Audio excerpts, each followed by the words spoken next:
So hello guys, happy Rakshabandhan to everyone.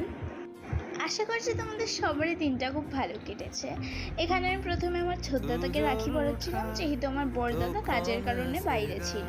ও বলেছিল ওর ফিরতে একটু রাত হবে ঠিকই, কিন্তু আমি ওকে বলেছিলাম যে আমি ওকে রাত হলেও সেদিনকে রাখিটা পরাবো। এখানে আমি আমার দাদাকে মিষ্টি খাওয়াতে যাই এবং ওকে জিজ্ঞেস করি যে ও কোনটা খাবে। প্রথমে ও বলে ও রসগোল্লা খাবে, এবং এখানে আমি যেই না ওর মুখে রসগোল্লাটা দিই তখনই ওর রিয়াকশনটা তোমরা সবাই তো দেখলেই। তারপর ক্লাসে করে ওকে আমি জল খাইয়ে দিই। তারপর আমার দাদা এখানে আমাকে বলে যে আমি কোন মিষ্টিটা খাবো। আমি ওকে বলি যে আমি মিষ্টি খাই না, কিন্তু ও আমাকে জোরজবস্তি করার জন্য আমি একটুখানি ভেঙে খেয়ে নিই। তারপর ওর রিয়াকশনটা তো তোমরা সবাই দেখলেই। দেন গিফটেও আমার জন্য একটা বড় ক্যাডবেরি সেলিব্রেশন এনেছিল, যেটা দেখে আমি খুবই খুশি হই।